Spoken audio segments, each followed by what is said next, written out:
Ce livre propose une lecture de Fort-de-France à partir de la politique patrimoniale conduite par Aimé Césaire lorsqu'il en fut maire de 1945 à 2001. Loin d'un simple inventaire ou d'une mise en valeur touristique, il s'agit ici de comprendre comment Césaire a pensé la ville comme un texte à écrire, à corriger, à transmettre.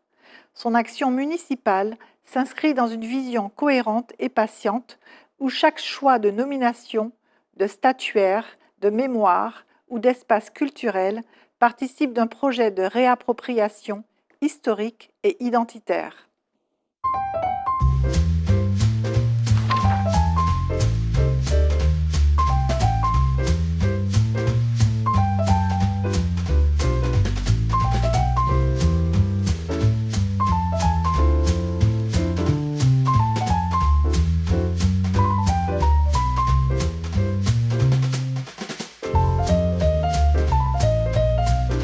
Bonjour à toutes, bonjour à tous, bienvenue dans notre émission Au gré des pages.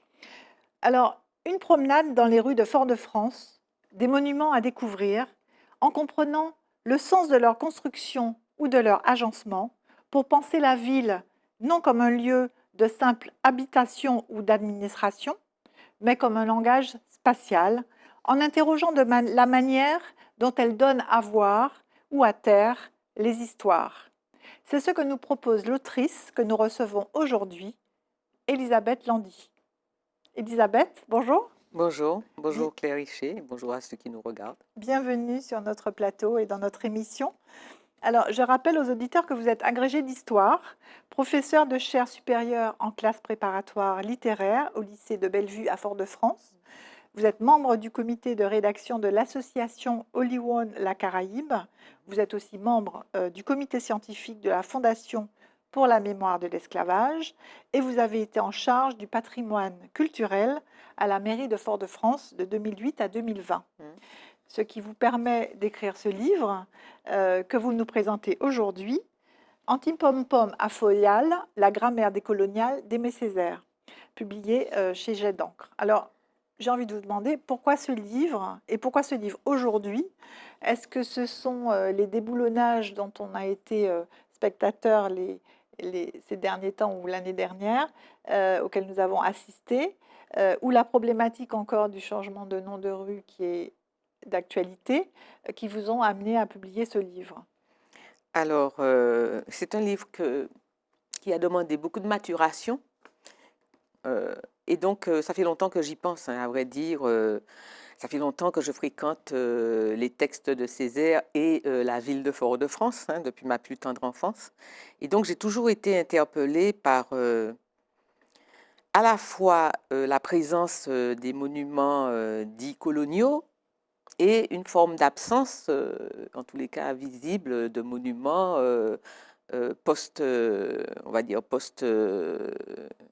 oui, post-coloniaux, mais aussi dans la mouvance de tous les débats sur la mémoire de l'esclavage, la réparation, etc. Et donc, j'ai voulu bien comprendre comment cette ville s'était construite. Alors, évidemment, c'est mon domaine historique. Je me suis d'abord plutôt intéressée à ce domaine-là. Donc, ça fait longtemps que j'y réfléchis. Et donc, j'ai compris au bout d'un moment que le résultat, alors, Césaire a hérité d'une ville coloniale en 1945, et il va tenter de la transformer à un moment où la notion de patrimoine n'était pas très en vogue, à un moment où il y avait des priorités à la ville de Fort-de-France qui étaient des priorités sociales et économiques importantes, hein. Il fallait loger et aider toute cette population qui venait des campagnes. Et donc, la problématique du patrimoine n'était vraiment pas prioritaire. Mais malgré tout, à travers ces discours, j'ai compris que patiemment, alors ça c'est vraiment patiemment, lentement, il avait tenté de poser les briques d'une écriture. C'est pour ça que je l'ai appelé une grammaire, d'une écriture de la ville qui puisse, comme un texte, interroger le résident, le visiteur et ceux qui donc étaient usagers, si je puis dire, de la ville. Donc ce livre, il est le fruit d'une réflexion. Alors bien entendu, les déboulonnages m'ont interpellée, évidemment, m'ont interpellée, et je me suis rendu compte aussi que beaucoup de ceux qui avaient déboulonné ou de ceux qui soutenaient le déboulonnage ne connaissaient pas cette infra-histoire qui, effectivement, n'est pas visible du premier coup, qui ne se donne pas à voir, mais qui se laisse découvrir si tant est qu'on veut se donner le temps. Et j'ai cru bien faire en mettant par écrit, quoi, pour essayer d'expliquer comment cette ville que l'on peut considérer comme une petite ville, voilà, presque insignifiante, était une ville à découvrir et surtout à comprendre. Parce que c'est une ville qui nous interroge en permanence, qui nous oblige à nous poser des questions sur cette histoire complexe. C'est ça, vous Voilà. donnez du sens en fait aux monuments, à la façon dont ils sont posés, aux noms de rues, aux Voilà. changements, etc. Et donc vous parlez de grammaire urbaine ou de grammaire décoloniale. C'est une notion quand même relativement nouvelle. Est-ce que vous pouvez nous l'expliquer? Alors, je suis partie de cette histoire de grammaire parce que justement, j'ai compris que la ville avait été écrite comme un texte. Enfin, Césaire est un écrivain et il a procédé comme quand il écrit ses textes, c'est-à-dire il a choisi les mots, il a effacé ce qui ne convenait pas, il a proposé une lecture, une première lecture, comme un manuscrit, quoi, comme un manuscrit. Et en plus, c'est quelqu'un qui considère que la patine du temps, l'accumulation d'histoires, c'est ce qui construit à la fois une société, une ville, mais aussi les individus. Vous parlez de palimpseste C'est ça, dans votre c'est ça, les ouvrage. palimpsestes. Donc pour lui, l'objectif n'est pas d'effacer, mais d'ajouter en parallèle ou en confrontation un autre discours. Et donc une grammaire, c'est ce qui permet à une langue d'être efficace, de parler, de construire un discours. Et donc, il y a la grammaire linguistique, il y a une grammaire urbaine, que les urbanistes utilisent cette notion de grammaire urbaine, hein, comment la ville s'est construite, comment on y entre, comment elle s'organise sur le plan urbanistique avec ses rues, ses places, ses sorties, etc., le type de logement, le type d'activité. Et puis, donc, j'ai transposé cette notion de grammaire urbaine à la grammaire, à ce que Césaire a voulu donner comme texte à lire, c'est-à-dire une histoire de la complexité, une histoire qui s'accumule et une histoire qui permet de comprendre dans un temps relativement long. Alors, évidemment, nous n'avons pas les millénaires des grandes civilisations chinoises ou indiennes ou que sais-je, mais disons qu'en 300 ans, 400 ans, nous avons déjà accumulé des strates. Et pour lui, c'est important. Donc, c'est pour ça que j'utilise le mot de palimpseste, c'est-à-dire que il n'y avait pas de papier au Moyen-Âge, on utilisait les parchemins, ça coûtait très cher. Et donc, parfois, les vieux parchemins, on les grattait et on réécrivait dessus. Mais malgré tout, on apercevait quand même les petites traces de ce qui avait été écrit. Et c'est un peu sa conception. La ville doit donner à voir tous les événements de l'histoire qui se sont accumulés. Et c'est lié à sa culture, à sa formation, et puis aussi au fait qu'il soit écrivain. C'est ça, Donc c'est l'accumulation en fait. Oui, l'accumulation, la lenteur, la pédagogie et le contre-discours. C'est-à-dire que pour lui, il vaut mieux proposer une lecture qui soit presque à l'opposé, parce qu'elle permet de rentrer en dialogue. C'est-à-dire que pour lui, les différentes époques entrent en dialogue. Il faut être deux, et donc l'un répond à l'autre. Et donc si on enlève la couche inférieure, une couche, du coup, il n'y a plus de dialogue. Il n'y a plus de dialogue et il y a un déséquilibre, mais il y a aussi le fait qu'on ne construit pas du sens. Et donc, c'était important pour lui, et si on a le temps, on verra au moins un exemple dans ces dialogues. Absolument. Alors, dans votre livre, je vous cite, votre livre présente une lecture de Fort-de-France à partir de la politique patrimoniale d'Aimé Césaire pour Fort-de-France quand il était maire de 1945 à 2001. Et donc, est-ce que vous pouvez nous expliquer cette politique patrimoniale? Est-ce qu'il en avait conscience dès le départ d'avoir une politique patrimoniale? Vous disiez tout à l'heure que la notion justement de patrimoine était relativement nouvelle. Alors, il n'y avait pas de politique publique patrimoniale au sens où on l'entend aujourd'hui. Ça, c'est clair. Il n'y avait pas de commission patrimoniale comme il y en a aujourd'hui dans beaucoup de communes où il y a des élus, des techniciens, des administratifs qui connaissent les textes et qui posent les mesures de conservation, etc. Mais il avait quand même une politique qui voulait inscrire une révolution culturelle. La ville de Fort-de-France a été pour lui le lieu d'une révolution culturelle, et pour lui, le patrimoine qu'il fallait valoriser, ce n'était pas le patrimoine matériel, pas le patrimoine de la pierre, mais le patrimoine vivant. C'est pour ça qu'il se tourne surtout et qu'il arrive finalement à créer le CERMAC. Oui. Pour lui, donc, donc il hérite de cette ville avec un certain nombre de choses qui sont là, hein, qu'il n'apprécie peut-être pas, mais il va mettre toute son énergie dans une politique patrimoniale du vivant, c'est-à-dire la danse, les contes, le théâtre, les arts plastiques, etc., la culture vivante. Oui. Pour lui, parce que le patrimoine bâti est pour lui ambigu. Ce sont souvent les églises, les forts et les habitations. Et c'est un patrimoine qui pose un problème quant à notre histoire et quant à son positionnement.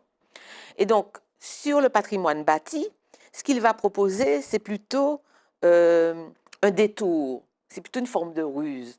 Il va essayer de circonscrire ce patrimoine bâti pour faire émerger une critique, pour faire émerger un contre-récit, un contre-discours. Et il faut que ce soit les gens même qui, en observant, se posent ces questions-là. Donc, ce n'est pas une politique patrimoniale dans le sens d'aujourd'hui. Ça n'existe quasiment pas. Comme je vous l'ai dit, il y avait d'autres priorités. Oui. Et c'est surtout pas le patrimoine, la politique patrimoniale vue par le ministère de la Culture. C'était surtout pas ça. C'était surtout pas ça. Mais c'était une autre manière de réécrire une histoire d'émancipation. Pour lui, la ville est le lieu de l'émancipation et le lieu de la reconquête de la dignité du peuple. Et ça, c'est fondamental pour lui. Et donc, ça passe par le CERMAC, qui est une réussite, et ça passe par ce jeu qu'il va opérer avec les noms de rues. Il va en débaptiser certaines, Oui. il va rajouter, mais il va ajouter des monuments, etc. etc. Et c'est ce que vous appelez la grammaire patrimoniale décoloniale? Oui, parce que de l'objectif, c'est Césaire. l'émancipation. C'est ça. C'est comment décoloniser une ville autrement que par ce qui peut se passer aujourd'hui. Alors, à l'époque, s'il avait dit ça, ça aurait été un tel gros mot que ça aurait été difficile peut-être pour les Feuillalais de l'entendre. Mais l'objectif, c'est ça. C'est décoloniser la ville en proposant cette lecture d'émancipation. C'est ça. Mais cette Une forme de notion, réparation, quelque part. cette notion de grammaire patrimoniale décoloniale de Césaire, c'est vraiment votre analyse Oui, et c'est ça. votre création, en fait. Tout à C'est fait. vous qui J'arrive à ce cette constat, notion. à cette notion, à force d'avoir mis en confrontation ce qu'il dit, ce qu'il écrit et ce qu'il fait. C'est ça, c'est le fruit de votre analyse et c'est ce qui fait tout l'intérêt aussi de votre ouvrage, qui apporte vraiment cette notion nouvelle, en fait, à la lecture patrimoniale de la ville. C'est une logique d'émancipation, une logique voilà, oui, c'est une volonté de transformer la ville d'une certaine manière, par petites touches, et en allant doucement. C'est ça. Alors, vous avez fait le choix dans votre ouvrage de vous arrêter, puisque c'est une promenade dans Fort-de-France, mais vous vous arrêtez sur certaines places, sur certaines rues, sur certains monuments. Évidemment, vous avez dû faire des choix. Bien Pourquoi entendu. ces choix? Pourquoi ces lieux qui sont certes emblématiques, mais que Voilà. vous avez cherché à expliquer, en fait? Parce qu'il m'a semblé que ces lieux-là, ce sont les lieux les plus sensibles de nos interrogations actuelles. À vrai dire, ce qu'il manque, c'est le lycée Schellcher, mais ce n'est pas, disons, un lieu sur lequel il avait une véritable action. Donc, j'ai privilégié les lieux qui relevaient de la compétence municipale. Donc, dans un premier temps, c'est-à-dire le nom des rues, le déplacement ou pas de statue, l'ajout ou pas de statue et l'ajout de murs. Et donc, disons que le parcours est cohérent dans l'histoire que je raconte. C'est ça, c'est-à-dire qu'on peut vous suivre voilà, à travers les rues de tout à Fort-de-France fait. et aussi... Et à des étapes, et ça permet de travailler sur son rapport à l'histoire, son rapport à la mémoire, à travers ses textes. C'est ça. Alors, si on prend quelques exemples, évidemment, on va parler de la statue de Joséphine. Elle a été érigée en 1859, déplacée en 1970 par Césaire, 74. avant qu'il lui arrive tout ce qu'on connaît derrière. Mais déjà en 70, il l'a déplacée. Pourquoi ce déplacement et pas son enlèvement, comme on pourrait laisser entendre une Mm. logique Tout décoloniale. à fait. Alors, il aurait, effectivement, aujourd'hui, on dirait, s'il avait voulu décoloniser, il aurait dû l'enlever, quoi. C'est en gros ça. C'est une question. Oui, non, mais c'est ce que beaucoup de gens disent, hein, en tous les cas, ne comprennent pas. Mm. Comment l'homme du cahier, comment l'homme du discours sur le colonialisme a-t-il pu laisser cette statue? Mais avec ce que vous avez dit tout à l'heure, on peut le comprendre. Oui, Mais vous allez voilà, il l'expliquer? faut. Mais c'est une statue, donc bon, beaucoup de gens connaissent quand même les différentes dates. C'est une statue qui a été inaugurée sous le Second Empire parce que l'empereur des Français, Napoléon III, était le petit-fils de Joséphine. Et donc, c'est un moment difficile d'un retour, non pas à une économie esclavagiste, non pas à une société esclavagiste, bien entendu, mais à un moment où le pouvoir de cette aristocratie, on va dire blanche-colon, reprend du poil de la bête après l'abolition de l'esclavage en 1848. Et donc, cette statue, elle vient symboliser ce retour d'un pouvoir, non pas de l'esclavage, mais des structures économiques, sociales et mentales de l'esclavage. Elle est posée sur la savane, qui était la place d'armes, au centre de la savane, pour être vraiment au cœur, quoi, au cœur de l'espace du pouvoir militaire, du pouvoir politique et du pouvoir idéologique et symbolique de cette période. Donc, elle fait l'objet de beaucoup de, au moment de son inauguration, beaucoup de fêtes, hein, de fêtes même populaires. Il y a déjà des feux d'artifice. Et donc, quand Césaire la déplace en 1974 à l'occasion de la transformation de la savane, qui était une espèce de jardin à la française avec des allées très géométriques, et puis c'était devenu un parking, parce qu'il n'y avait plus de place, l'objet, c'est de faire un jardin style à l'anglaise, quoi, avec voilà, une espèce de joyeux désordre d'herbes et de fleurs. Et donc, il la déplace dans une contre-allée. Donc, il ne la déboulonne pas, mais il la met déjà en marge. Il la met dans la périphérie, dans une contre-allée où il y avait à l'époque l'état marinier. On la voyait à peine. On la voyait à peine. C'est une manière, en la déplaçant, d'interroger ce qu'elle représente. C'est une manière d'interroger le symbole. Et c'est une manière aussi de préparer peut-être le déboulonnage. Et quand elle est décapitée, il ne dit rien. C'est ça, Il il y ne a un s'exprime silence. pas. Il y a un silence. Il Pourquoi ne l'enlève pas. Pourquoi reste-t-il silencieux? Parce que parfois, le silence est plus évocateur que la parole et que peut-être que la parole l'aurait mis en difficulté. Donc, il a préféré le silence. Alors, pourquoi il ne l'enlève pas? Parce que cette statue a son contre-discours, c'est Schellcher.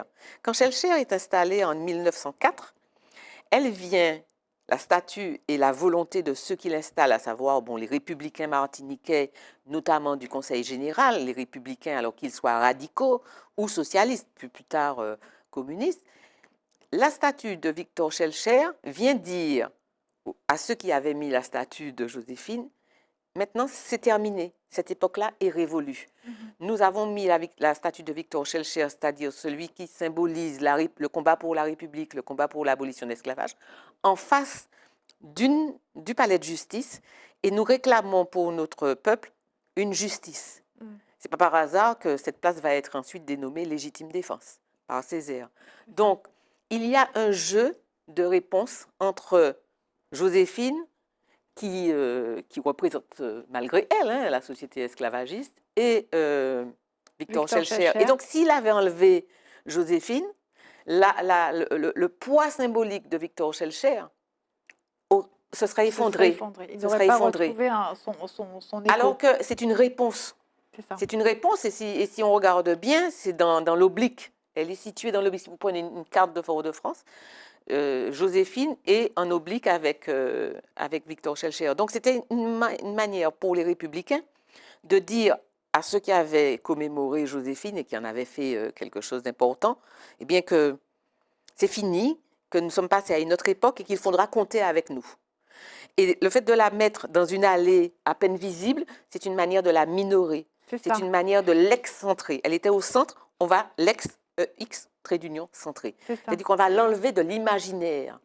Vous dites très bien dans votre livre, il ne s'agit pas de raser l'icône, mais de lui enlever son pouvoir de fascination. C'est ça. C'est exactement tout à fait ça. Et de la sortir de notre imaginaire. Tout en la laissant présente Oui, dans, mais dans dans le l'ombre, paysage dans l'ombre, pour dans garder l'ombre. justement le sens C'est ça, historique c'est ça. et l'évolution Oui, historique tout à ensuite fait. qui s'ensuit. Mm. Mais elle est dans l'ombre. Et je pourrais dire même qu'il prépare, en gros, son déboulonnage, quelque Alors part. justement, en 2020, elle est déboulonnée. Mm. Qu'est-ce qu'il en aurait pensé et qu'est-ce que vous en pensez? Oh, disons qu'en tant qu'historienne, c'est compliqué. Moi, je suis attachée à toutes les traces du passé. Tous les historiens gardent tout, quoi. Donc, c'est une petite obsession. Donc, bon, je crois que chaque génération ou chaque époque a sa manière d'écrire, hein, d'écrire l'histoire. C'est une logique. Elle a sa logique en tous les cas, le déboulonnage. Je peux l'entendre, mais moi j'entends très fort ce que Césaire a voulu faire en la laissant. Je comprends cela et en tant qu'historienne et en tant que professeur, je comprends l'aspect pédagogique.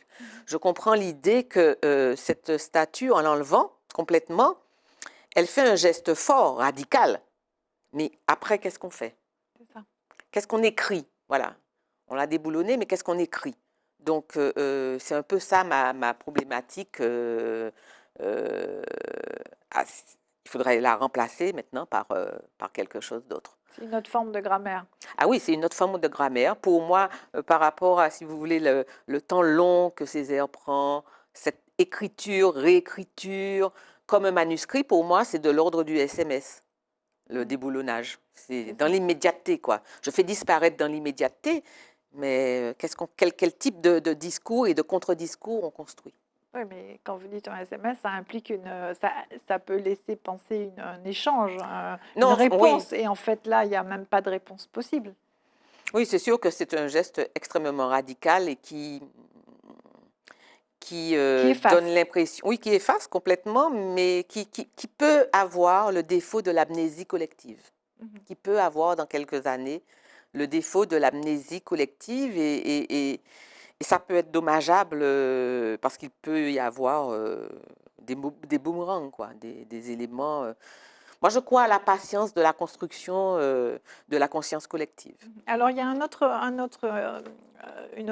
de rue aussi qui fait débat, la rue Blénac, Mmh, en sachant que Blénac, c'était le comte-gouverneur, le bâtisseur de mmh, Fort-de-France, et en même temps, c'était le mmh, rédacteur du Code noir. Donc, mmh. cette Eh oui, bivalence. Mais Césaire a fait le choix de conserver ouais.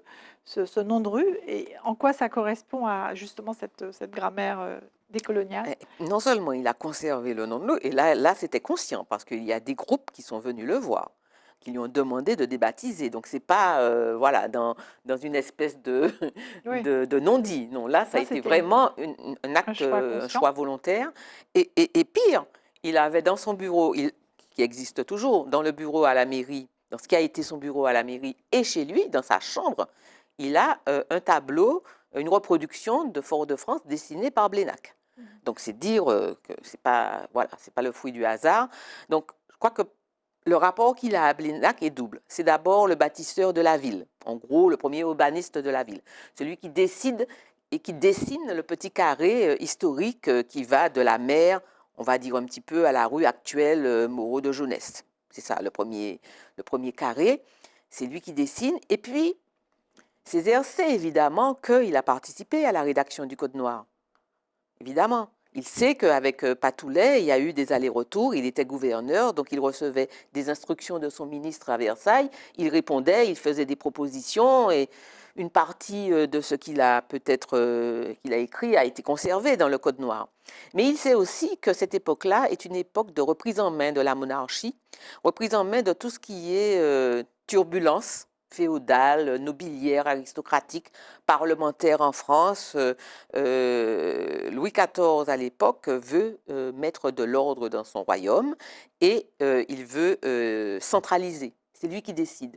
Et vis-à-vis des colonies, il a la même politique. Et donc, il s'agit aussi pour Blénac de mettre au pas, c'est vraiment ça, hein, de mettre au pas cette aristocratie coloniale turbulente qui croit qu'elle peut s'affranchir des règles du royaume ou qui croit qu'elle peut décider de qui sera gouverneur ou qui ne sera pas gouverneur, où sera la capitale et où ne sera pas la capitale. Et donc il y a une rivalité très forte entre Saint-Pierre, qui est la ville économique, la ville type de l'habitation, et Fort-de-France, qui est la ville administrative et militaire. Et Blénac va faire peser tout son poids pour que Fort-de-France demeure la capitale, et non pas Saint-Pierre. Et dans ce face-à-face, il y a je pense, chez Césaire, une volonté de marquer aussi cette opposition à Saint-Pierre en conservant le nom de Blénac, sachant que Blénac lui-même est enterré à la cathédrale. C'est ça. Et donc, Il y a une plaque à la cathédrale.